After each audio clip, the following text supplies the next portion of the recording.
الحمد لله رب العالمين والصلاة والسلام على خاتم الأنبياء والمرسلين سيدنا محمد وعلى آله وصحبه أجمعين.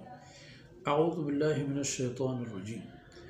ما أفاء الله على رسوله من أهل القرى فلله وللرسول ولذي القربى واليتامى والمساكين وابن السبيل كي لا يكون دولة بين الأغنياء منكم وما آتاكم الرسول فخذوه وما نهاكم عنه فانتهوا واتقوا الله إن الله شديد العقاب. سبحانك لا علم لنا إلا ما علمتنا إنك أنت العليم الحكيم. رب اشرح لي صدري ويسر لي أمري واحلل عقدة من لساني يفقه قولي واجعل لي وزيرا من أهلي رب زدني علما وارزقني فهما. ثم أما بعد. گرامی قدر بھائیوں، بہنوں اور عزیز بچوں، سورہ حشر کی آیتیں اور یہ مبارک فرمودات اللہ رب العزت کی نعمتوں کے تذکرے میں آپ صلی اللہ علیہ وسلم کی وقعت اور حیثیت اور بعض اموال جو کفار سے حاصل ہوتا ہے اس کی حیثیت کے بارے میں ارشاد فرماتے ہیں.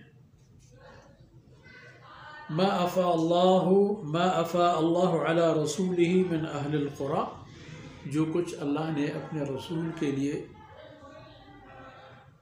آسانی فرما دی، اٹھا کے اپنے رسول کو دے دیا، یعنی بغیر کسی لڑائی کی. یہ بھی تو خیر ایک طرح کے مال غنیمت ہے، مگر اس کا حکم اور ان اموال کا حکم کچھ الگ ہے جو کفار سے لڑتے ہوئے حاصل کیے جاتے ہیں یا ہاتھ میں آ جاتے ہیں. اب جو مال اللہ رب العزت اپنے رسول کے ہاتھ میں دے دیتا ہے بغیر کسی لڑائی اور جنگ کے، فرمایا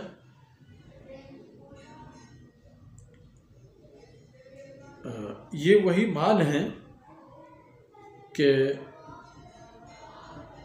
فما اوجفتم علیہ من خیل ولا رکاب،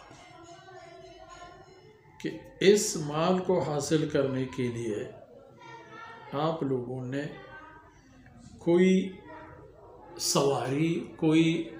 سواری والے حیوانات نہیں تکا دی، کوئی گھوڑا، کوئی اونٹ وغیرہ جو جن پر سوار ہو کر آپ لوگ لڑائی کے لیے جاتے تھے. آپ کی یعنی شبخون کی وجہ سے یہ ہاتھ نہیں آئے، آپ کی یلغار اور یورش سے یہ ہاتھ میں نہیں آئے. یہ افا اللہ، یہ وہی چیزیں اللہ نے اپنے رسول کو اٹھا کے دے دیے بغیر کسی تکلیف کہ آپ نے اس میں نہ کوئی حیوان تکا دی اور نہ کوئی رکاب.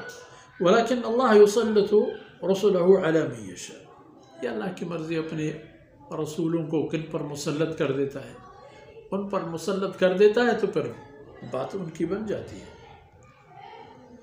تو وما افاء اللہ علی رسولہ من اہل القرى، جو مدینہ کے اطراف میں یہودیوں کے جو اموال اللہ نے اپنے رسول کو اٹھا کے دے دیے، اس کی حیثیت یہ ہے کہ فللہ وللرسول ولذی القربى والیتامى والمساکین، اللہ کے لیے ہے، اللہ کے رسول کے لیے ہے، قرابت داروں کے لیے ہے، اور یتیموں اور مسکینوں اور مسافروں کے لیے ہے. لکی لا یکون دولۃ بین الاغنیاء منکم، تک یہ مال اور ہستی جو اللہ نے دی ہے یہ بس چند مخصوص ہاتھوں کے اندر گھومنے والی کوئی چیز نہ ہو، بلکہ یہ نکل جائے، ہر عام خاص کے ہاتھ میں آ جائے اور ہر طرح کے لوگوں کو اس سے حصہ مل جائے، مستفید ہو جائیں، ان سے اللہ کی نعمتیں خرید لیں اور استعمال کریں. اچھا جی، اور ایک قانون قطعی دراصل یہ دے ما آتاکم الرسول فخذوہ، چاہے دینی معاملہ ہو یا دنیا داری کے متعلق. اصول دنیا داری کی جو طبعی قوانین کی بنیاد پر اللہ نے بنائے ہیں، جس طرح حیوانات کے توالد و تناسل، جس طرح درختوں اور اشجار کی ثمرہ اور ان کے ثمرے کے کومپلیں نکلنے وغیرہ کے معاملات، ان میں تو اللہ نے قدرتی نظام بنایا ہے. باقی جو چیز قانون کی حیثیت قبول کرے ان معاملات میں رسول شرط ہے. عطاکم، جو کچھ رسول نے دے دی فخذ، وہی لے لو اور اسی چیز کو قانون بنا. اور دنیا داری میں بھی یہی معاملہ ہے، رسول جو دے دے اسے لو. وما نہاکم عنہ فانتہوا، اور فرمائے کہ نہیں لینا، نہیں لینا. تو قانون پھر یہی ہو، ما آتاکم الرسول فخذوہ وما نہاکم عنہ فانتہوا واتقوا اللہ ان اللہ شدید العقاب.